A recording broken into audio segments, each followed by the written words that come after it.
Hello mga kamarites! Kumusta kayo? Ang topic natin ngayon siguradong ikaka-excite ng mga batang 90s at early 2000s diyan. Kasi ang tanong ng bayan, magkakaroon pa ba ng Sex Bomb Girls Part 3? May aabangan pa ba tayong panibagong henerasyon ng mga dancer na sasayaw sa tugtog ng Spaghetti Song at Bakit Papa? Tara, alamin natin. Bago natin sagutin, balikan muna natin ang history. Ang Sex Bomb Girls, hindi lang sila basta grupo ng mga dancer, naging household name sila. Sila yung mga ate na nagpasaya sa hapon natin sa Eat Bulaga. Sila yung dahilan kung bakit halos lahat tayo kabisado ang bawat step ng Halukay Ube.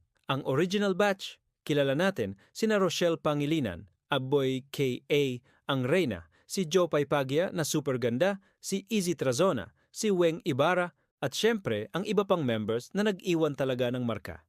Sila yung tinatawag nating OG Sex Bomb. Ang kanilang kasikatan hindi matatawaran. From daily TV appearances, nagkaroon sila ng sariling albums, movies at teleserye pa na Daisy 7. Grabe yung impact nila sa pop culture. Talagang phenomenon. Pagkatapos ng era ng original Sex Bomb, dumating naman ang tinatawag nating Sex Bomb New Gen. Ito yung second wave. Dito natin nakilala ang mga bagong mukha tulad nina Ira Bermudez, Sunshine Garcia at marami pang iba. Sila ang nagpatuloy ng legacy. Pinakita nila na ang Sex Bomb brand ay kayang mag-evolve at mag-introduce ng bagong talento. Nag-perform din sila sa Eat Bulaga at nagkaroon ng sarili nilang following. They kept the fire burning, ika nga, pinatunayan nila na ang Sex Bomb ay hindi lang tungkol sa isang grupo kundi isang institusyon sa mundo ng sayawan. At dito na nga, pumapasok ang ating main question. Magkakaroon pa ba ng Part 3? Magkakaroon pa ba ng third generation? Kung tatanungin natin si Mommy Joy at si Kay Joy A. Cancio, ang manager at founder ng Sex Bomb, ang sagot niya ay isang malaking depende. Sa mga interviews niya, sinasabi niya na hindi niya sinasarado ang pinto para sa posibilidad na ito. Pero marami raw kailangang i-consider. Unang-una, ang panahon ngayon ay sobrang iba na kumpara noon. Nung kasikatan ng Sex Bomb, ang main platform ay TV. Ngayon, ang labanan nasa social media na. TikTok, YouTube, Instagram, diyan na sumisikat ang mga bagong dancers. Kung magkakaroon ng Sex Bomb Part 3, kailangan nilang makipagsabayan sa mga viral dance challenges at sa bilis ng trends online. Yung formula na nag-work dati, baka hindi na kasing effective ngayon. Kailangan ng bagong strategy, bagong approach.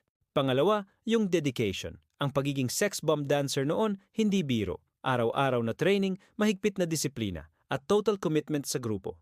Si Mommy Joy, kilala sa pagiging strict but fair na manager.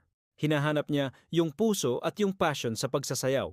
Sa panahon ngayon, mas madali na ang instant fame. Ang tanong, may mga bagong talents pa ba na handang mag-undergo sa matinding training at disiplina na yun para lang maging parte ng isang grupo? Yung handang isakripisyo ang individual fame para sa collective success ng Sex Bomb.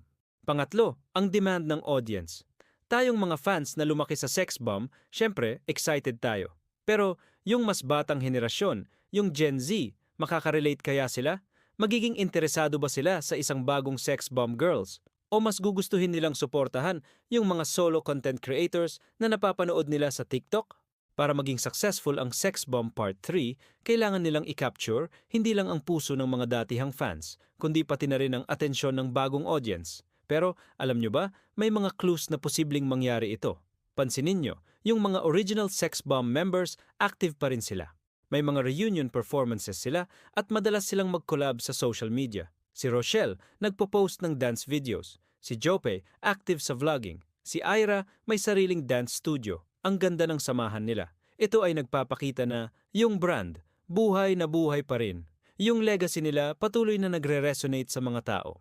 Kamakailan lang, nagkaroon sila ng reunion concert at sobrang successful.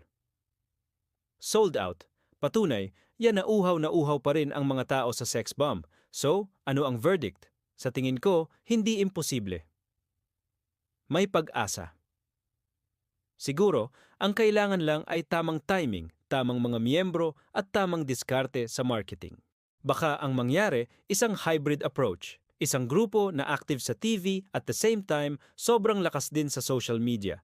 Isang grupo na kayang gawin ang classic sex bomb routines pero may sarili ring flavor na babagay sa taste ng Gen Z. Imagine inyo, isang malawakang audition, parang reality show, hinahanap ang The Next Sex Bomb Girls. Tapos, ang mga judges, yung mga original members. Sina Rochelle, Joe Pay, Easy, sila ang magme-mentor sa mga bagong aspirants. Wow, 'di ba? Siguradong papatok 'yun. Magiging full circle moment para sa buong Sex Bomb legacy. Sa ngayon, habang naghihintay tayo ng official announcement, suportahan na lang muna natin ang mga individual projects ng ating mga paboritong Sex Bomb dancers. Manood tayo ng mga vlogs nila, i-follow sila sa social media at abangan ang kanilang mga guestings. Ipakita natin na yung pagmamahal natin para sa kanila hindi kumukupas. Dahil sa huli, habang may mga fans na tulad natin na umaasa at nagmamahal, ang apoy ng sex bomb hinding-hindi mamamatay. Kayo ba, mga kamarites, ano sa tingin niyo?